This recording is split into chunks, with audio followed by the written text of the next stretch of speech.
semuanya, kembali lagi ke channel Ekstrim. Kami dari kelompok 5 akan membahas tentang laut nih. Sebelum itu, yuk kenalan sama anggota kelompok 5.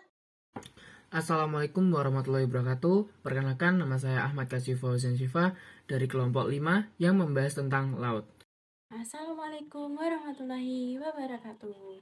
Saya Yabida Safa Azhara dari kelas 10-3 nomor absen 17.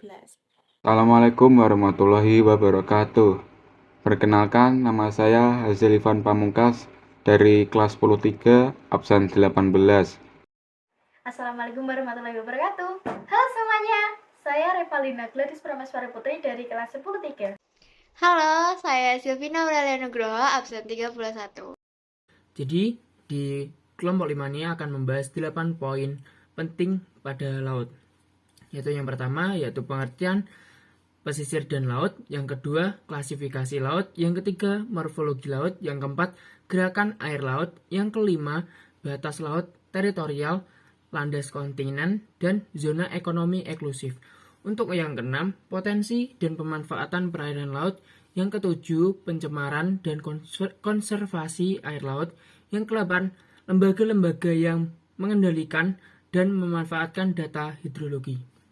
Jadi, saya akan membahas tentang pengertian laut dan pesisir.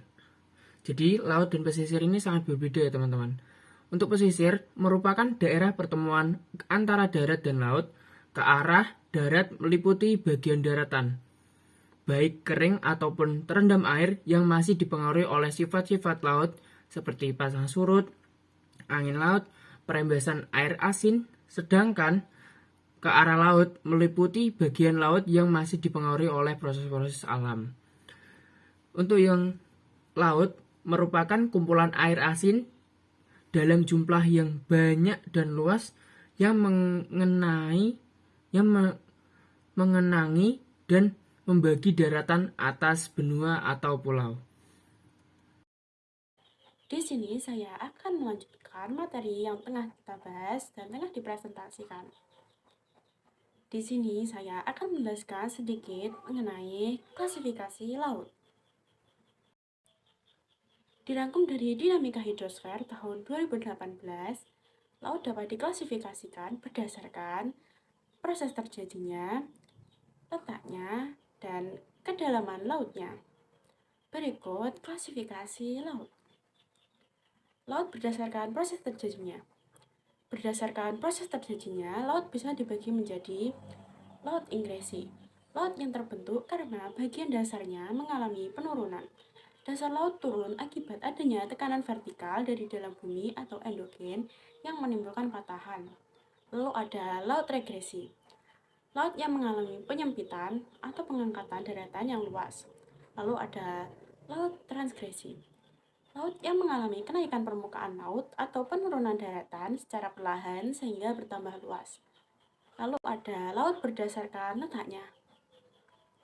Berdasarkan letaknya, laut bisa dibedakan menjadi laut tepi, terletak di tepian benua. Posisinya terhalang atau dipisahkan oleh gugusan pulau. Lalu ada laut pertengahan, terletak di antara dua atau lebih benua, rentan terhadap gejala gunung berapi. Lalu ada laut pedalaman, hampir seluruhnya dikelilingi oleh daratan. Lalu yang terakhir ada laut berdasarkan kedalamannya. Berdasarkan kedalamannya, laut dibedakan menjadi laut zona litoral, berada di antara garis air laut pasang dan garis air laut surut. Pada saat surut, zona ini menjadi daratan. Lalu ada laut zona neritik, laut dangkal dengan kedalaman antara 150 hingga 200 meter. Dapat ditembus sinar matahari sehingga kaya akan kehidupan. Lalu ada laut zona batiak, kedalamannya sekitar 200 hingga 2500 meter dengan lereng curam. Tidak dapat ditembus sinar matahari, hanya beberapa hewan laut yang hidup di zona ini. Lalu ada laut zona abisal, laut dalam dengan kedalaman lebih dari 2500 meter, temperaturnya sangat dingin, kondisinya yang gelap, membuat tidak ada tumbuhan yang mampu bertahan hidup.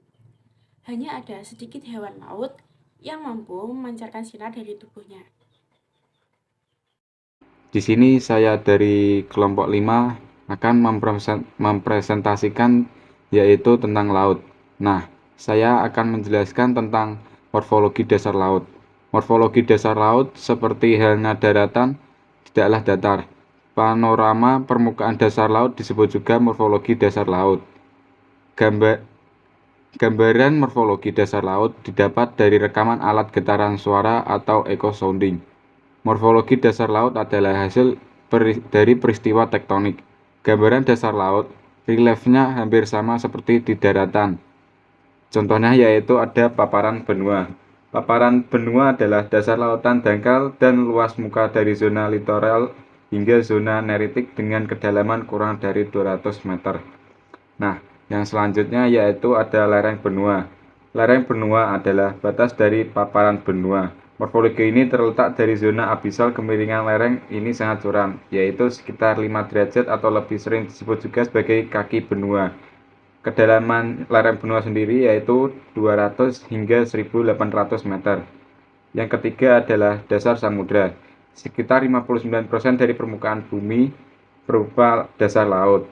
Kedalaman dasar samudra ini mencapai 1800 meter dan memiliki morfologi datar, walaupun terkadang ditemukan di gunung api dasar laut. Nah, yang selanjutnya yaitu ada pematang tengah samudra. Pematang tengah samudra adalah jalur memanjang dasar laut keluarnya magma dari astenosfer. Jalur ini merupakan jalur pembentukan kerak samudra dengan pembentukan gunung api di bawah laut. Contohnya yaitu pematang samudra di Samudra Pasifik dan Samudra Atlantik. Yang selanjutnya yaitu ada gunung laut. Gunung laut adalah gunung yang dasarnya berada di dasar laut. Puncak gunung ini ada di menjulang hingga di atas permukaan laut atau hanya berada di bawah permukaan laut. Gunung berapi yang semakin menjauh dari pematang tengah samudra akan menjadi tidak aktif karena kehilangan suplai panas. Nah, yang terakhir yaitu palung laut. Palung laut adalah dasar laut yang dalam memanjang, sempit, dan terjal. Palung laut memiliki kedalaman lebih dari 5.000 meter. Palung laut berasosiasi dengan peristiwa subduksi, yaitu dua lempeng bertumbukan dan kerak samudra menyusup di bawah kerak benua. Ini contoh gambar morfologi laut. Baik, di sini saya akan melanjutkan materi seputar laut. Yang akan saya bahas yaitu gerakan air laut. Gerakan air laut adalah pergerakan air laut baik secara vertikal, horizontal, maupun gabungan dari keduanya yang disebabkan oleh beberapa faktor seperti gaya tarik bulan dan matahari, kerapatan air karena perbedaan kadar garam, serta angin. Macam-macam gerakan air laut. Yang pertama ada pasang naik dan surut. Yang kedua gelombang laut. Yang ketiga arus laut. Selanjutnya ada batas garis laut. Indonesia adalah negara kepulauan terbesar di dunia. Luas perairan di Indonesia sekitar 7,9 juta km persegi atau 81%. Oleh karena itu, sangatlah penting mengetahui batasan-batasan wilayah laut. Garis batas antara Indonesia dan negara-negara tersebut biasanya akan diberikan berupa daftar koordinat geodetik, lintang bujur dari titik-titik batas. Selanjutnya, ada 3 garis batas. Yang pertama, laut teritorial. Yang kedua, landas kontinen. Dan yang ketiga, zona ekonomi eksklusif ZEE. Slide berikutnya ada contoh gambar 3 garis batas. Contohnya seperti ini. Untuk selanjutnya ada potensi dan pemanfaatan perairan laut. Pemanfaatan perairan laut. 1. Daerah budidaya tambak. Yang kedua, objek wisata. Dan yang ketiga, kawasan pertambangan. Terakhir, 4. Sumber bahan baku obat-obatan. Potensi dan persebaran biota laut. Persebaran biota laut ada beberapa potensinya, yaitu perikanan, terumbu karang, dan hutan mangrove. Dari semua yang saya bahas ini akan dijelaskan lebih detail oleh kelompok lain. Selanjutnya yaitu pencemaran dan konservasi air laut. Yang pertama kita bahas yaitu pencemaran laut terlebih dahulu.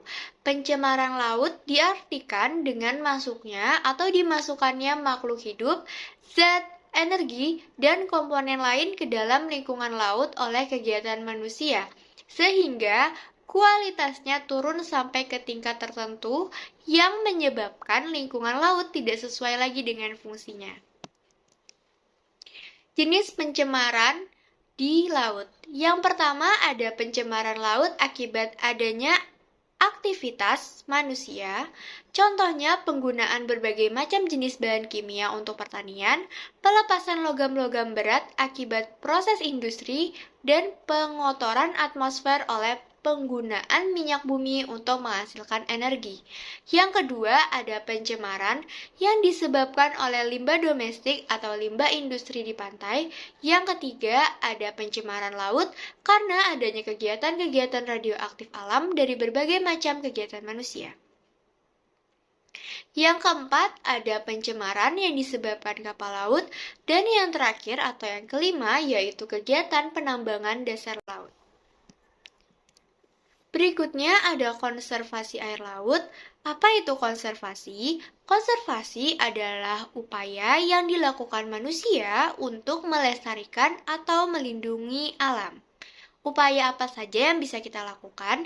Yang pertama, yaitu konservasi ekosistem pantai, yaitu dengan menanam tanaman bakau untuk mencegah abrasi dan melakukan pemeliharaan terumbu karang.